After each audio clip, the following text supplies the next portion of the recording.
On October 28th, Paul Pelosi, who is the husband of House Speaker Nancy Pelosi, was hospitalized after being attacked by an assailant in his own home with a hammer. Naturally, it's very disturbing and frightening when something like this happens. What's also alarming is the way that this event is being politicized and twisted to be used as a political weapon. You're right, Brendan. It's the latest in a series of events that have been, from our perspective, I think, needlessly politicized. What's going on and why does this keep happening? Let's look at some details. I'm Brendon Fallon. And I'm Lee Smith. And we're over the target. For starters, there's some hazy circumstances about what's happened here. For one, it was reported in media that there was a third person at this house who let the police in. The San Francisco PD have apparently come out and clarified that there wasn't a third person. And this raises another question. If there are only two people in the house, Paul Pelosi and the intruder, does that suggest it was one of them who let the police in? And then something about this doesn't quite add up. Yeah, Brendan, I think you're right. There are a lot of questions going on, and you've probably seen them thrown around on social media, which is, now that Twitter is under different management, Elon Musk, it's a little more freewheeling, shall we say. And even Elon Musk himself tossed his hat into the ring a little bit, suggesting that there might be a little more to the story than it's been reported. Yeah, so one of the things that we're seeing is the media walk back different reports, but even more strangely, we're seeing the San Francisco police force walk back different reports. And so there's just a lot of questions here asking what's going on. So certainly some hazy details there, Lee. And for that reason, that's just one aspect why you wouldn't want to be putting this out there as a potential conservative attack or something that's been politically motivated to get at Nancy Pelosi. But that seems to be what's happening at a fundraiser. President Biden was saying that the alleged attacker was chanting, "Where's Nancy? Where's Nancy?" The same chant, he said, that was heard during the breach of the Capitol.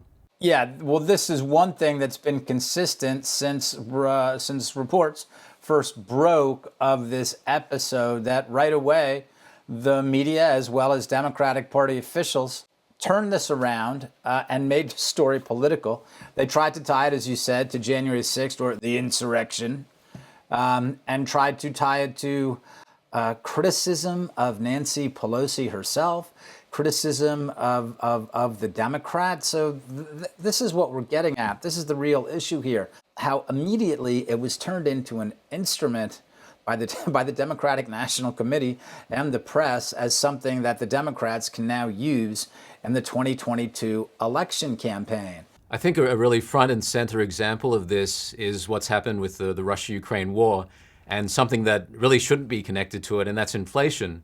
And inflation, everyone's seeing this. They go to the gas pump, they fill up their car with petrol. They're seeing the inflation very obviously. But the insinuation has been made that this is something we have to endure because we're taking a stand against Vladimir Putin.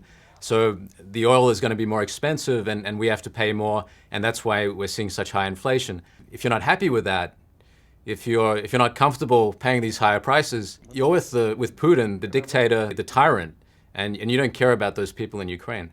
Yeah, that's exactly right. And then when you tie it into everything else that's happened since 2016, if you're pro-Putin, that means you're also pro-Donald Trump. And we all know that Donald Trump is the bad guy. So there's all these different multiple messages that are being sent out with this. And you're right. Americans go to the gas pump and we can see clearly that the price of energy has gone up. The price of food has gone up. But if you say anything about it, you're now pro-Putin. I think this is a good example of this. We'll just listen to this soundbite for a second, Lee. This is a comment made by President Biden. Let's be absolutely clear about why prices are high now. They're high for two reasons. One was COVID. And now, the second big reason for inflation is Vladimir Putin and gas prices. Not a joke. What we're hearing President Biden say there, I think it's emblematic of one perception of this war in Ukraine, of the casting of Putin as the aggressor and the bad guy, which he may well be, but it obscures a lot of the facts that surround the Russia-Ukraine conflict that go back many years and even involve the Obama administration. And we have two parts of the country with a very different pictures of what's actually going on here. Yes, the country is being divided intentionally. one side perceives one reality and the other perceives another reality. Or that's the way it's being drawn, right? That the country is divided. You have the right and the left, and they see things entirely different, but that's not exactly what's happening, right? We have to look and see on all the different questions why Americans have been divided, and is there any reason for us to be so divided on these issues?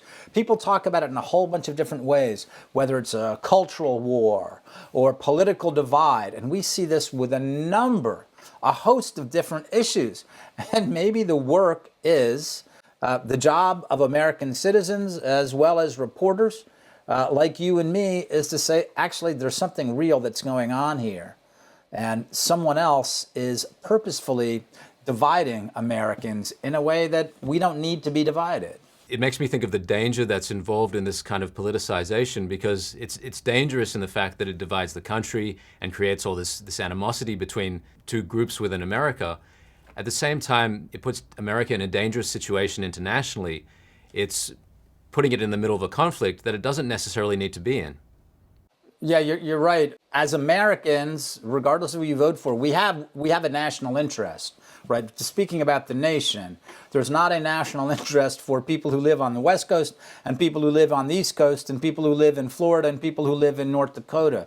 There's a national interest, right? And that's what we should be looking at clearly in order to debate it and get to a point, instead of having us automatically split along the lines of some domestic political issue, which is what the Biden administration has done with Ukraine and Russia, as they've done with so many other things as well. The examples are certainly numerously. The one that comes to mind particularly is what's happened in terms of COVID, with the vaccines, the vaccine mandates, the kind of vilification that has been enacted against people who just didn't want to put this substance into their body. Now we're seeing all this information coming out, the question mark after question mark about the safety of these vaccines. Just recently, there was an article showing the CDC was pressuring the FDA to approve the vaccines, even though sufficient testing hadn't been done. You may have seen it, Brendan. There was an article this week in The Atlantic magazine, and this was making the rounds. It got a lot of people very upset. The title is something to the effect of, let's have a COVID amnesty and forgive everyone for all the things that they did. And a lot of people are rightly upset about this, because remember what happened here. I mean, people were threatened, right, with vaccine mandates, with mask mandates. People lost their jobs. A lot of people lost their jobs because they didn't submit to vaccine mandates. And there was also information that people were trying to put out, and some of it might have saved lives, whether it was different medications, different treatments that people might have used. But again, all of this was shut down. And anyone who put this forward was a conspiracy theorist or peddling misinformation. The idea that you're going to push a vaccine into the world with a minimal amount of testing like that, especially for a disease like COVID or respiratory illness, with a survival rate of over 99%. So people just said, no, I'm not going to do it. But again, that was used as a political instrument to divide the country. If you don't want to take one of the mRNA vaccines, you're anti-vax, you're a Trumpist. And look, we can say that people on the right, Republican voters, Trump supporters, the America First movement have been the ones who've been most beat up over this. But the essential fact is this: it's dividing the entire country. It's hurting people on the left, too, insofar as these are our neighbors, fellow Americans. We're being split from people with whom we share a country and dreams and aspirations with. It's terrible. And just as an example of from how high a level this politicization is dispensed, this is a quote from Barack Obama from earlier in the year. Around 1 in 5 Americans is still willing to put themselves at risk and put their families at risk rather than get vaccinated. People are dying because of misinformation. That's an important clip. Why? Because it's absolute nonsense, and we know this.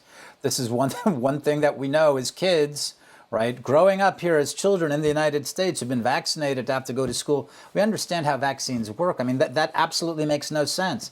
But this is precisely what you and I are talking about, Brendan. There's a real reality there. There are things we all know and things that actually Americans agree on across the board because we've all seen it and we all know it. So why do we have comments like this that are purposefully trying to divide us between right and left. People who don't take the vaccine, they're right-wingers and they're very bad people, and you all on the left, you are blessed for taking the vaccines. It's terrible. If you're enjoying watching Over the Target on YouTube, you can find the full version on Epoch TV. Watch us on Epoch TV, where you'll find not only Over the Target, but all your favorite Epoch TV shows, including Vital Signs with Brendon Fallon. Come get healthy with me on Vital Signs.